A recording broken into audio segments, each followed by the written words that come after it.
Hello, friends. Hi, and welcome to our second stream of the day. If you guys didn't catch on earlier, I was speaking to the wonderful Chris Hall and Kinetta Hammond Perry, and we were talking all things EDI and Black History Month. So you can catch that, should be able to watch it later on. So please make sure you do if you weren't able to. But right now, I am joined by three new fantastic faces who are all so integral to DMU and all the wonderful work that we are doing. If you don't know who I am your Equality and Diversity Executive Officer at the Montfort Student Union. So my job is to make sure every student on campus is feeling respected, represented, and celebrated, which is really lovely. My pronouns are she, her, or they, them. You could call me by whatever of those that you prefer.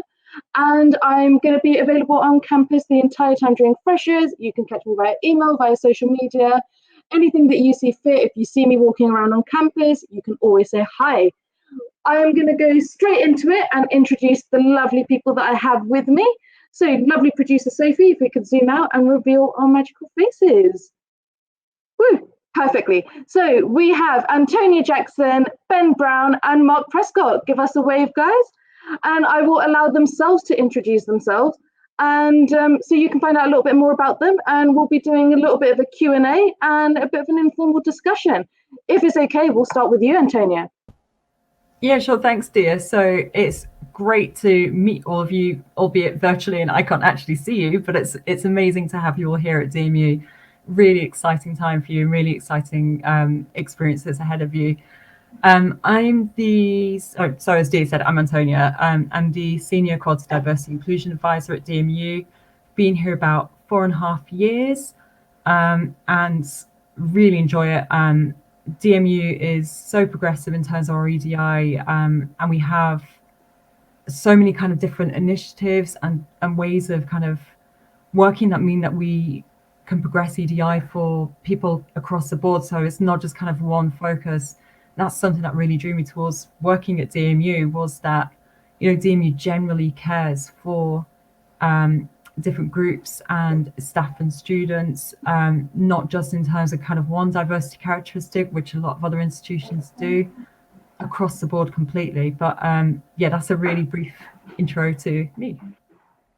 Oh, thank you. You summed it up perfectly. And I'll touch base on the fact that you mentioned DMU is one of those institutions that do focus on so many different aspects and not one. And it's one of my things that I absolutely love about the university and I'm so proud about. Ben, if we can go over to you, please. Hello, everybody. My name's Ben Browne. I'm DMU's Chief Operating Officer. I've been at DMU for about 10 years now. I originally joined as Director of Human Resources, and for approximately the last 7 years or so, I've been the Chief Operating Officer. What attracted me to DMU was its diversity. And one of the big reasons I came was because of the diversity of the student body and the staff body. The fact that over 50% of our students are students of colour, the fact that we have a very high proportion of disabled students, the fact that we embrace all of the protected characteristics, that's what attracted me to DMU in the first place. And that's the reason why I stay here. I'm really pleased to welcome all the brand new students, the freshers, and welcome back all of the returning students. These are clearly very strange times, but I'm really confident that we've been able to adapt ready for your return to the campus. Equality and diversity is as important now as it was 10 years ago, if not even more important now. I'm really proud of our response to Black Lives Matters. I'm hoping that conversation will continue for the whole academic year. We've got the Race Equality Charter marked bronze. We've got Athena Swan, which is about promoting females into science, engineering and mathematics. We've got the Stonewall 100 Index. So as Antonia said, we are very proud of our equality, diversity and inclusion credentials, and they'll continue to remain high priority. And you'll hear a little bit more about our Decolonising and DMU programme from Mark shortly. But my final words are welcome to DMU. Thank you so much, Ben, and thank you both of you guys for coming, and Mark too, but we'll come to you in just a moment. It's been an absolute honor to have all three of you in this room and to be able to even start this discussion. And for those of you who don't know, Ben Browne is like the top dog at the university, so to have him in this room is phenomenal. He will never say that himself, so I have to say it for him. It has been so amazing to see you here and for students to see you. Mark, welcome. How are you doing? Oh, Mark, you're on mute. You should have. That would Perfect. You cannot keep me quiet, especially when we're talking about DMU. I wanted just to say a massive welcome to students that are returning. I want to say a big hello to students that are here for the first time at DMU. I am an associate professor in marketing, so some of you will see me or virtually or in reality in the business and law building. I'm also the Decolonising DMU Fair Outcomes Champion for students. I, in a previous life, was a student at Montfort University. So I made a brilliant decision a few years ago to come here. You guys have all made brilliant decisions to come here. Like Ben said, one of the reasons was looking around at DMU, I saw people that looked like me. I also saw lots of people that didn't look like me. And I was able to learn so much more because of that environment. So my work at Decolonising DMU is simply to make sure that every student can see themselves within the university. At higher education, at the level, there are a number of issues going on at the moment. Most of them have been really well documented. The good news is we do really well in terms of trying to be diverse and inclusive in the way we teach, in the environment, and actually how we make sure that students arrive at the university. But there's still a lot of work to do. So I work with a team just to make sure that students have a voice, whether that's about courses, whether that's about curriculum. We also speak a lot and heavily with staff as well to make sure that their voices are being heard. And essentially what we want to make sure is that whatever you want to be, you can be at Montfort University. So welcome. Oh, that's so lovely. And I want to just touch on the point, both Mark and Ben, you spoke about the diversity and coming into DMU. And from my perspective, I have to say I completely agree. I come from Southall, which is very, very, very, very mixed, full of people of colour. And when I was started to look at universities, I never felt comfortable in any of them until I came to DMU. It was only at DMU where I really got that sense of, okay, this is absolutely my new home. This is absolutely where I can see myself settling in. So I'm really, really glad that you guys mentioned it too, because from a staff perspective, it's so important that that kind of ethos is carried on at both levels. Mark, I want to start with you here. Decolonising DMU is a very big thing. It's a very new thing that's come to us. And I don't think not enough people know about it. And I was wondering if you'd be able to give us the 411 almost about everything that it is and it encompasses. Yeah. No pressure. No, no pressure. But essentially, I think there was quite a lot of work done. And if you look throughout history, as we get to today, you look at higher education, and there seems to be a difference in results of people of colour and their white counterparts. And a lot of work has been done on it. And traditionally what would happen is that burden of difference, or the deficit, or the gap, whatever you want to call it, traditionally it was always, well, there must be something wrong with the student. And essentially what DMU are looking at doing, and are doing, is saying, students, you need to look at yourself, but actually, as an institution, we need to look at ourselves as well. And by doing that, you can quickly find that there's certain things that need to be looked at. And it's not a quick fix, it's something that has to be done on a regular basis. So whereas you hear a lot of universities talking about decolonising the curriculum, so that may pretty much stop at making sure that all reading lists are quite culturally diverse. What Decolonising DMU is doing is looking wider than that. It's looking at the places and the spaces, either in real life or virtually, where students cohabit. It's looking at the relationships between staff and students and making sure that they can be the best that they can be. It's also, like Ben said, making sure that if we are having best practice, that we're sharing it and we're actually getting a recognition, because as we know, a lot of companies, a lot of institutions will talk about equality and diversity, but it's really about showing it.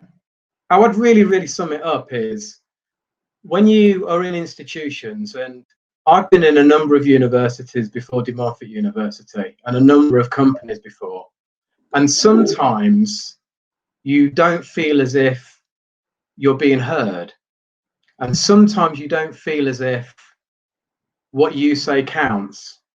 You feel as if you are listening to the playlist, but you don't get a chance to curate and put your tracks on that playlist. Decolonising DMU is really about, when you get to graduation, you feel as if this university understands me and I can see myself in the university. Oh, thank you so much. You guys couldn't see at home, but the entire time I'm just like nodding along and clicking, because it's so important, and it's almost mind-boggling to me that we're one of the first institutions to actually have these discussions, which is so weird. Like, why are other institutions not? How are we one of the first, and why are we one of the only people to recognise how important this is to us as an institution? Ben, I want to talk about it from your perspective, if it's okay, on why we've decided to kind of go down the route of, well, not go down the route, but why we as an institution have made sure it's a priority of ours to acknowledge everything that goes on around us. To achieve all that Mark described, you have to actually admit your deficiencies, and we have some deficiencies. If you're going to improve, you have to look in your backyard and say, everything's not perfect. And we're big enough and brave enough to say that. We recognise that the journey that Mark has described is a journey that we have to take with our student body. It isn't about just what Mark thinks, what the rest of the Decol team think. The great thing about the work that they do is in co-creation with the student body. The student body are the ones who are telling us the things that we need to change. So I do get why people don't want to change. Change is scary. Change means saying up front, actually, we haven't got everything right. And it's not there in place to meet the needs of all of our diverse students. So I get why others don't want to take this path, because it's scary. It means saying we haven't got everything right, holding your hands up, and it also means investing quite a lot of money. And DMU has done that. And DMU will continue to invest the money we need to do to improve the attainment of all of our students and make sure that we meet the needs of all the student body, no matter how diverse that may be. So I get why others don't want to do it. It's hard. It's in that too difficult box. But it is something that DMU has to tackle. If you come to DMU, no matter what your background is, you deserve the very best education that we can offer. You have me grinning from ear to ear. I'm so proud to be part of this university as an alumni and now as an officer. If I may, Ben, you touched upon the fact that it is about looking in your own backyard and seeing where we go. And I think it's fair to say we've not been perfect the entire time, but we've definitely been an institution that's accepted that and moved from it. We recently, DMU and DSU, released some statements after the Black Lives Matter movement and the horrendous murders of George Floyd and countless others. And in it, we set targets for ourselves about how we're going to be doing better. And it was really lovely to see, because, again, when I compared it to other institutions, I saw statements, but I never got to see anything about what's actually going to happen, how we're fact checking, how we're doing this. And I was wondering if you could tell us a little bit more about that from a corporate perspective. Yeah, I'll put my Ben Browne black man hat on first, if that's okay.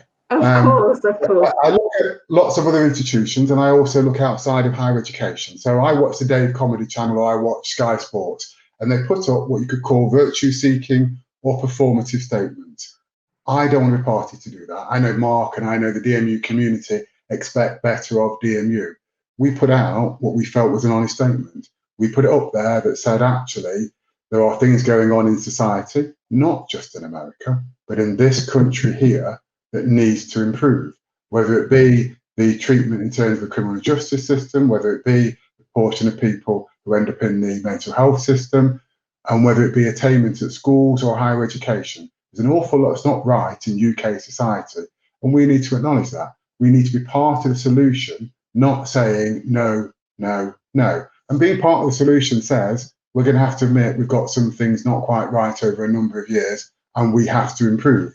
So I said that was my Ben Browne Blackman hat on, but actually it's my COO corporate hat as well. Our institution, our governing body, our executive board, all signed up to that statement. And it actually made me really, really proud. I do know, so I've talked to other people in other universities, and they are envious that we would say those things about us and society, and that we would speak truth to power. So I'm proud that we've said that. What it does do, though, it raises expectations. You can't say those things in the public domain as we have and then not try and deliver. And I know I'm committed, and I know the university community is committed. We want to deliver. It won't happen in one day. It won't happen in 1 month, but we will take the steps that we need to incrementally improve, and we will continue to invest because it does take money. Thank you. And Mark, I think you wanted to add on as well. Okay, Ben, if I could just take one of your hats, put it onto my head. But I also wanted to say that I work in marketing, and obviously there always seems to be this knee-jerk reaction. There always seems to be this right thing to say in certain situations. The one thing that made me feel proud as an employee of DMU, but also proud as a father of 3, was DMU's statement wasn't so much a statement as actually an open letter. And it wasn't a letter, it wasn't a statement to the press, it was actually a letter to staff and a letter to students. And in that letter, as Ben said, it was really realistic. It was, here's what we need to do and we haven't done yet, but here's what we're committed to do.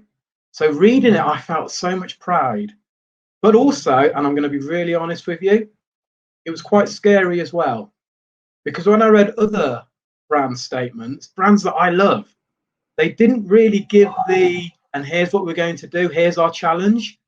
They just kind of said, wouldn't it be great? And of course we wouldn't do that. And I think that sums up really a lot of the work that we're doing here with DMU. And when we talk about equality and diversity, it's not easy.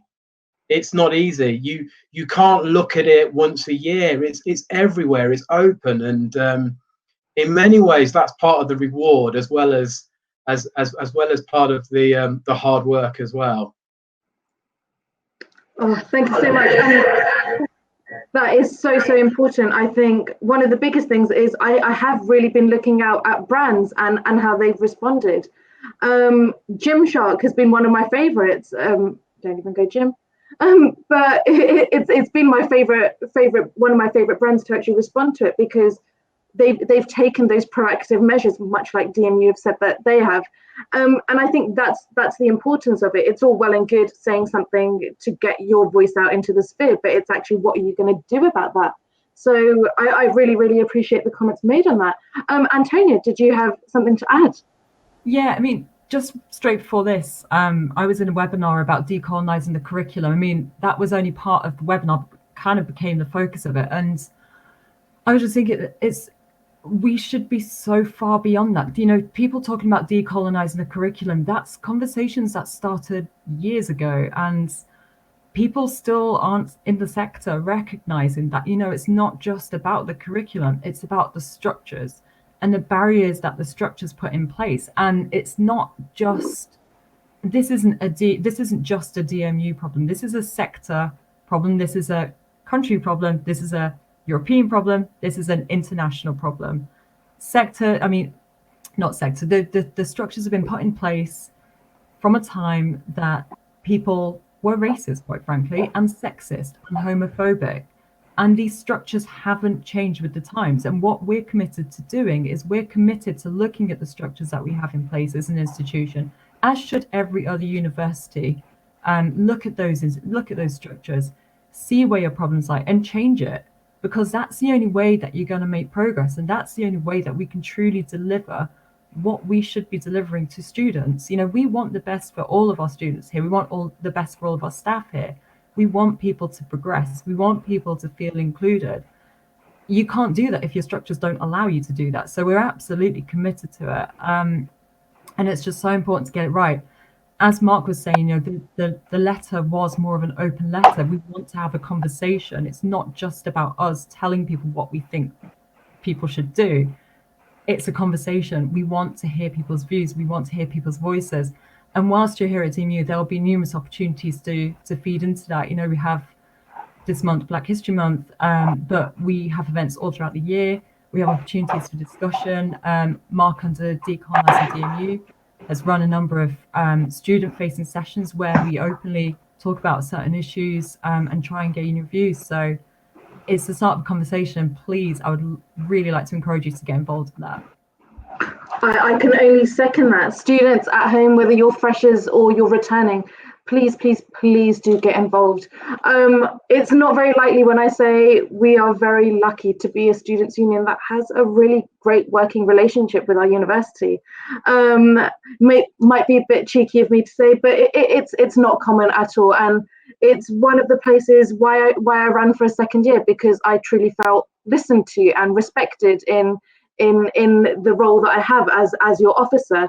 And it's been so lovely to talk to. We've been doing surveys with near 800 of you over this time where we've been working from home to see how you'd like to see your university course look like. And DMU have been so fantastic in implementing it. Whatever you guys asked for, we were able to do it. And there have been so many instances where students at other institutions have possibly not been listened to as much, or kind of said, actually, I think it's best if we do it this way. This is truly an institution that does care about our students and the way we want to go. So please, please, please get involved. And I think very soon I'll make sure my social medias are kind of put up here so you can get in touch with me. And I would be more than happy to take on board any comments that you have, any thoughts, or if you want to ask more about the work that all of my three lovely guests are doing, then we can do that. Antonia, you also mentioned about actually it's the stuff that we do, and I kind of want to take a moment here to praise the stuff that we do. I spoke about it very briefly with Chris earlier on, but the awards that the institution has received, and Ben mentioned it earlier as well, Athena Swan, the Race Equality Charter. I was wondering if you could tell us a little bit more about that. I know we do loads of scholarships. I've been really honoured and lucky to sit on the panels where we award students scholarships that actually the majority of the students don't even know that we have available to them. So I was wondering if you could touch base on that a little bit. Yeah, so just starting on the scholarship. So we'll be having another round for the EDI scholarships for January entry. So I think applications for that will be soon, but I'm presuming it doesn't impact anybody who's watching this video. So, but yeah, I mean, they're really good. They open up us as an institution for people who might not be able to come to DMU ordinarily, because we want to increase our diversity, but also it's about kind of understanding international diversity issues as well. So they're a really great opportunity, particularly kind of for international students to come and it's kind of, I guess, a bit knowledge transfer. So for us to understand more about kind of the way that, you know, EDI is perceived from where they're from too. In terms of the awards, I mean, the awards really are just an icing on the cake. So really, I mean, the applications to the awards should follow the work. So we put a lot of work into gender equality, for example, as Diya mentioned. So we are Athena Swan Bronze Award holders as an institution. We have been in the Stonewall Top 100 Workplace Equality Index for, I think now it's the 5th year. So that helps to focus our LGBT work primarily as employers. However, they have recently started looking at students in the last kind of 3 years. So we kind of look at how we engage with the LGBT student community and have some kind of really good conversations with people in DSU and the societies around that. We are Race Equality Charter Bronze Award holders. We were the first institution to renew that. We were in the pilot for that. And Ben was a huge driving force behind us being part of that pilot. We were one of 8 to receive it when we submitted that. Just real testament to the work that we are doing at DMU. And we are disability confident employers as well. So whilst I might, again, not necessarily impact on students the way that, for example, Race Equality Charter Mark does. Similar to Stonewall, the work that we do on Disability Confident translates over to the student body as well. So it's all kind of relevant. But yeah, some really kind of good things that we're doing. We also set up a regional, alongside University of Leicester, Leicestershire Police, Fire and Rescue, set up a regional LGBT Inclusion Awards in partnership with the LGBT Centre in Leicester to encourage local employers to be more LGBT inclusive. And we think that's something really good, which can hopefully make Leicester as a city more LGBT inclusive than it already is, and kind of really encourage those good behaviours and ways of working that we've developed over the past few years, kind of particularly working with Stonewall.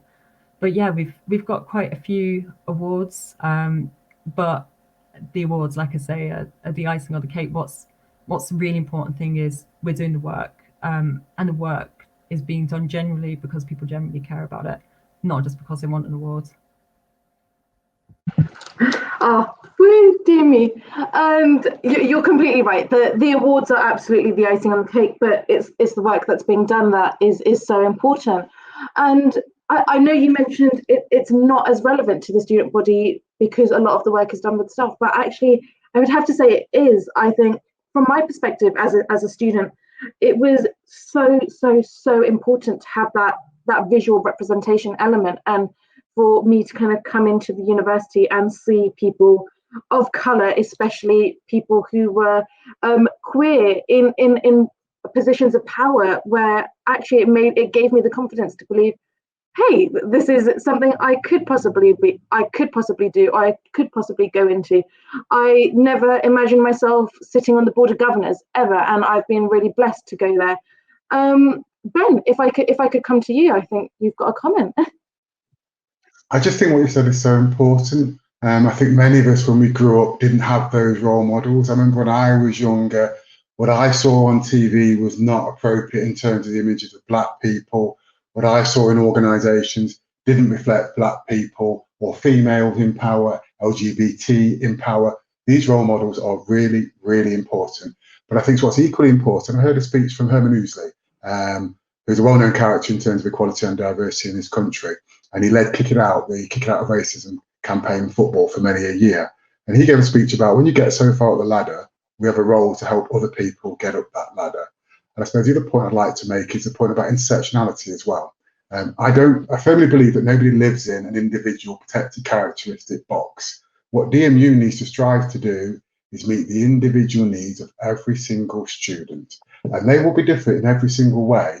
But if I don't want people to think, because we're going for this charter or that charter, we might not have name-checked a particular section. We need to aspire to give every student from every background an appropriate learning experience that meets their needs. But back onto your point, role models, I think, are really important. This is the first place I became a director when I was under 30. It's the first place I've worked that I'm not the only person of colour on the executive board. There are 3 of us, and I've never worked somewhere before. And I know it sounds silly, but it's really important to me. I don't want to be the only one. And the fact there are 3 people of colour, the fact that there's a gender balance is really important, and it makes coming to work so much better.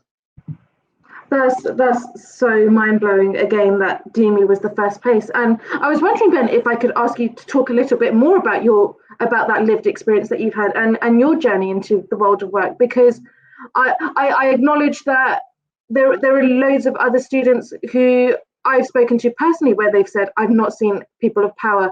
And a lot of the times yours is a name I do bring up, because I'm always like, did you know Ben Browne? Have you heard of him? And people will always go back and be like, wow, I didn't even know, or I've checked him up, and I've received emails and messages over Instagram being like, thanks for it. And I think it's really important for you to know the impact that you have even behind the scenes of just being a face that we see. So I was wondering if you'd be able to talk a little bit more about your experience.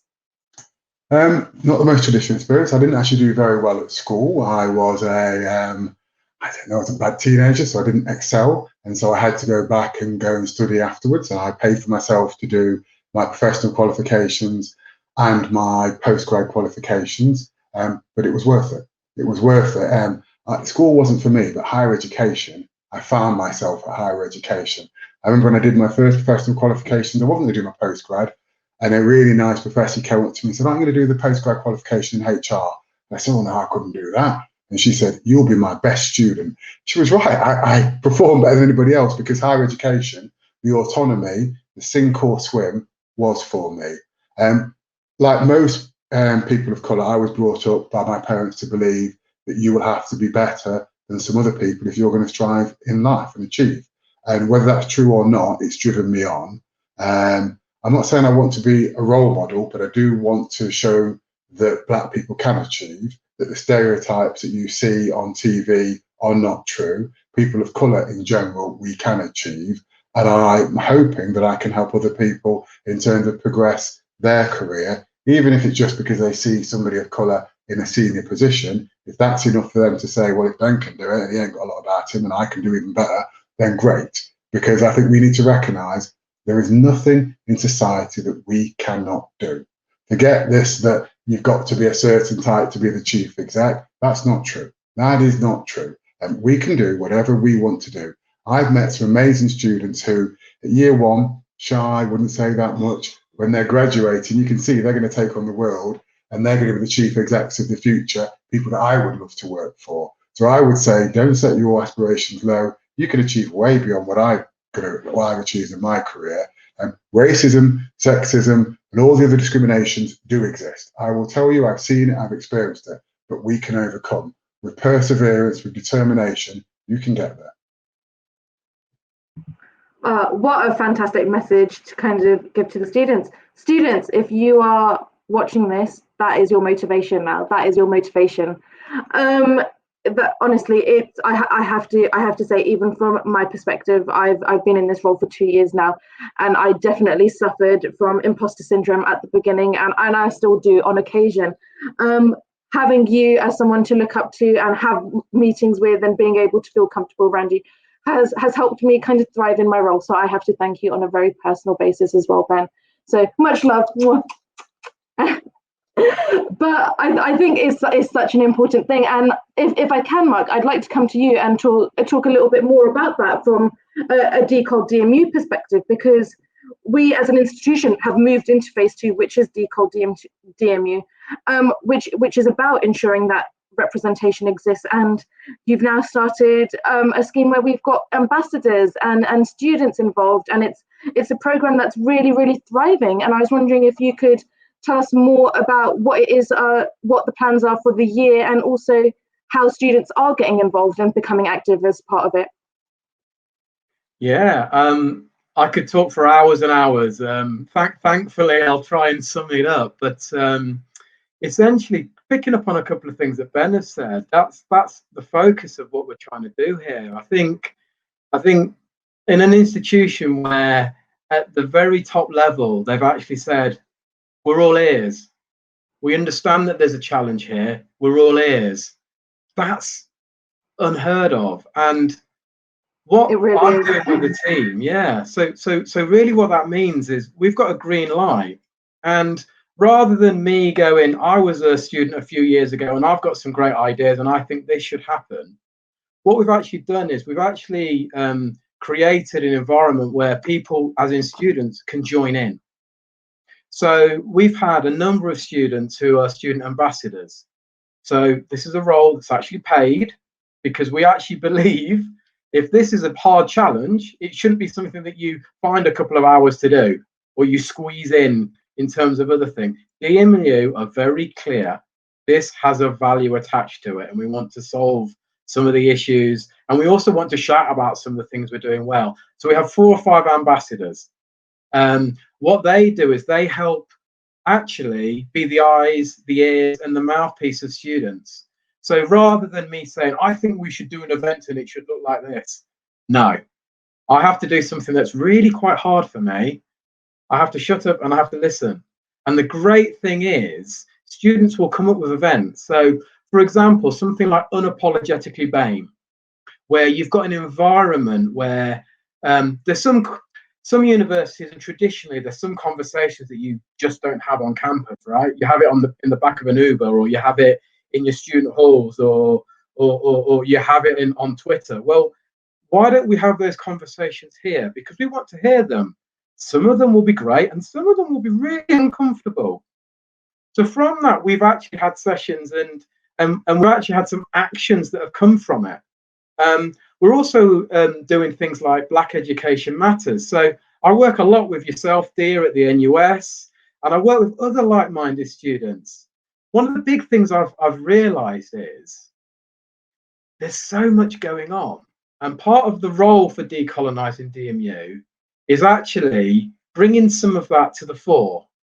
Not to win awards, but actually to help students notice and see things that at the moment are maybe a little harder to see, but they are definitely there. And I think the final thing I'd say about getting involved, please come and get involved. Have a look at the website, Decolonising DMU. Talk to uni members, because sometimes I get students who have a conversation which says, this is too hard and this is challenging. I totally agree. But the same way you might look at people like Ben, or even look at people like Diya at this point in time, I want you to think, who are you being heroes for? Because you might have brothers and sisters who are slightly younger. And wouldn't it be great that when they come to DMU in 5 or 10 years' time, they are actually talking about things that are different and doing things that are different and making a result? So that's the great thing, but also the challenge about Decolonising DMU. But by all means, get involved. Oh, you are too kind, Mark. And honestly, I have to, as someone who has been to Unapologetically BAME, it is one of my favorite events that happens on campus. And for us to kind of move it online as well, given the times that we're in, it was so fun to have that discussion. Because I think one of the things that we don't talk about, and this is touching so heavily on, Antonia, what you said earlier about actually it's the structures that need to change. And I've not brought up the very big elephant in the room until now, is that actually we are in the midst of a major pandemic and everything has almost been halted, broken down and rebuilt again. And yes, there is so much bad that's come from it, but it's also given us as an institution a real big opportunity to kind of start over and ensure we get it right this time. I wanted to touch base on that a little bit more, actually, if possible. And Antonia, I wanted to ask, what do you kind of foresee happening with our kind of approach to EDI and how engagement has been? Because I know from an SU perspective, it's been really, really nice to talk to some students that we may have not been able to talk to earlier, because I will be honest, when I was a student, I was very much lectures, home, Instagram. And now that we're on Instagram, I'm seeing more students actually be like, oh yeah, I'll leave a comment, I'll drop a message. So I was wondering what you can kind of see it being like. You know what, as well, dear, that's such a good point, because when I was at uni, we didn't have social media or anything like that. So yeah, like you kind of say, I was kind of, you had to kind of really go out and seek that information, whereas now you have those kind of conversations with students really easily, actually, on things like Facebook, Instagram, Twitter, etc. And another thing that I think is actually really good as well is that students hold us to account as an institution. So that conversation, if students don't feel like we're doing something right, or if something doesn't quite feel right, I'm thinking like particularly around kind of the Black Lives Matter statement. We were in the background really trying to make sure that we got it right and that we put out a statement that was really, really meaningful. But I know for some people that was really frustrating because they didn't see that we released anything. But I think it's so important that people do hold us to account. You know, it is important that people challenge the structures. And as an EDI team, that's what we're here for. We're here to challenge structures. We're here to change cultures and make it a more inclusive place for everybody. We're currently working on a new EDI strategy. I don't know if Chris mentioned it, but yeah, we're currently working on a new EDI strategy, and we'll be talking to DSU about that particularly. But I think that's a really good opportunity for us to really kind of set the course of how we can change EDI at DMU and how we can continue to make progress. You know, narrowing attainment gaps, making sure people get really good employability outcomes, etc. But I think it is a really good opportunity, and I think having those conversations and then being made easier through things like social media are really vital. But you know, me and Chris, we're always here to talk to from an EDI team perspective. You know, we've got the Decol team. All of our doors, be it virtual or not, despite the one behind me being closed because that's actually the boiler cupboard, but they're always open. So you can always come talk to us, drop us a line, drop us an email. When we're in physically, come see us. Absolutely more than happy to have the conversation. I think it's really important that we do.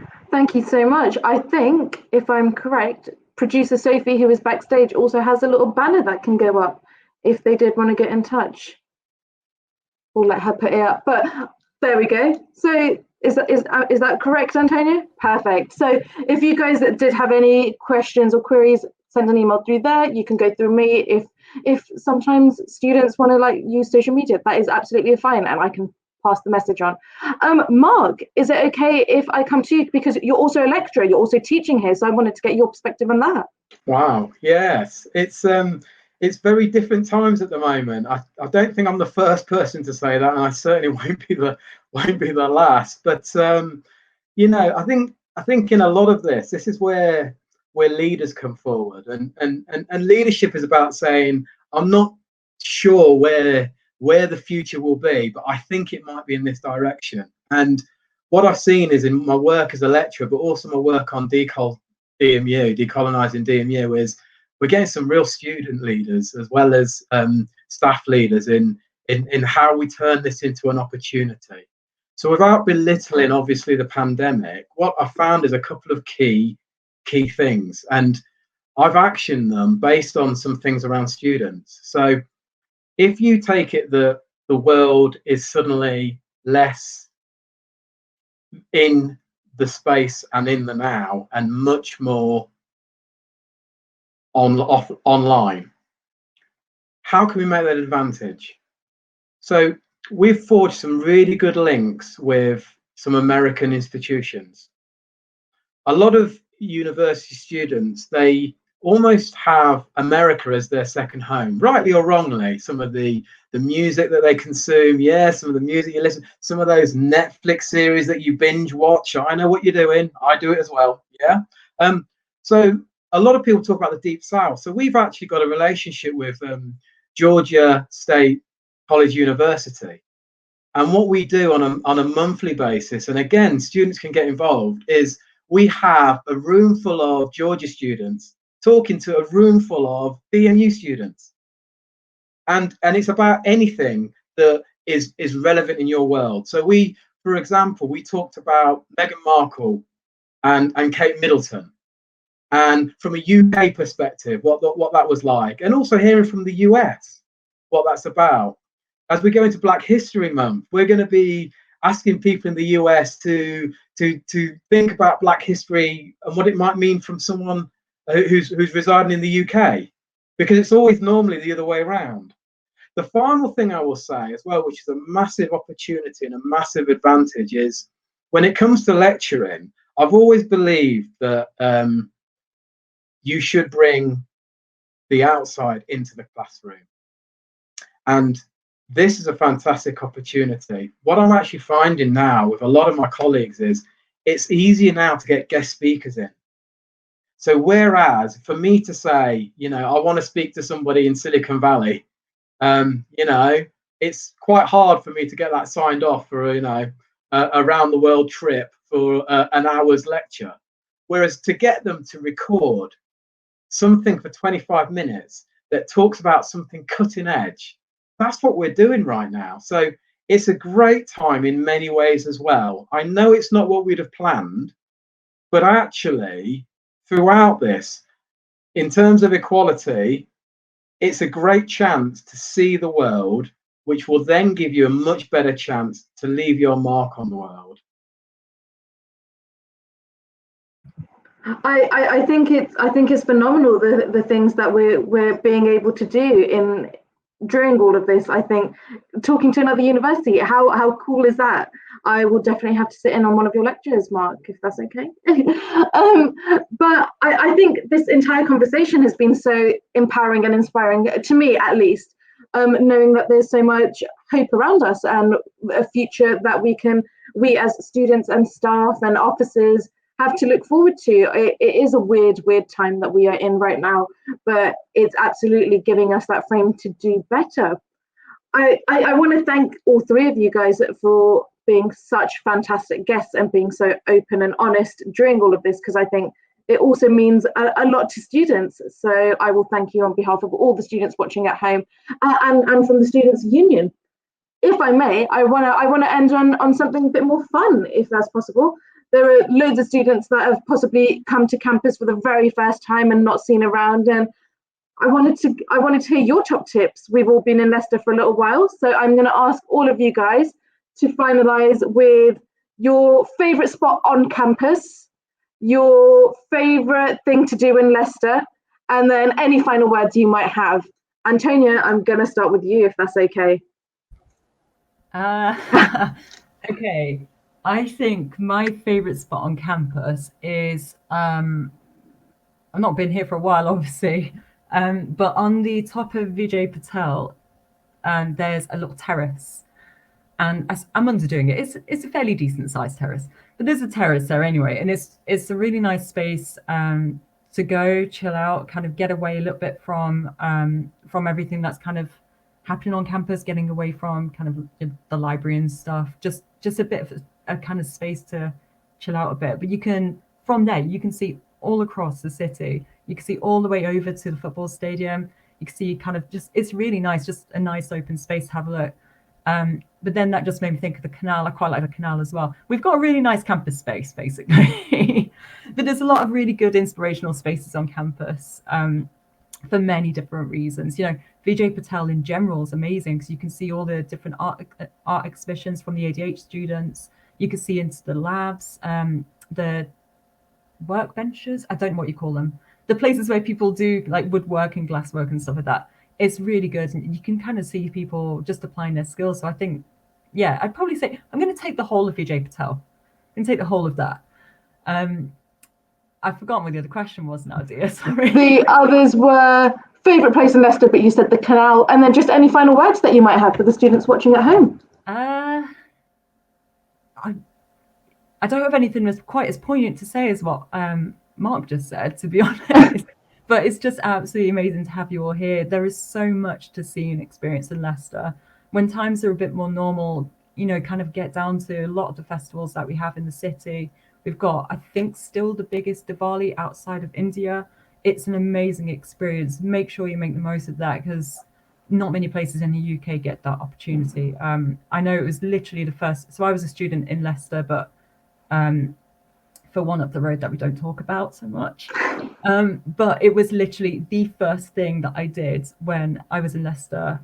It happened during kind of, I think it was October time then, but it was like one of the very first things that I remember doing. And it was just such an amazing experience. So make the absolute most of all the cultural opportunities, particularly that you get whilst in Leicester. 100% worth it. Definitely. That's a great point to end it on. There is so much to do in Leicester that you don't realise. Thank you for that, Antonia. Mark? Gosh, well, I think there's particularly a space on the campus centre that makes me actually feel very gracious, and I feel very humbled, and it's the Stephen Lawrence Research Centre.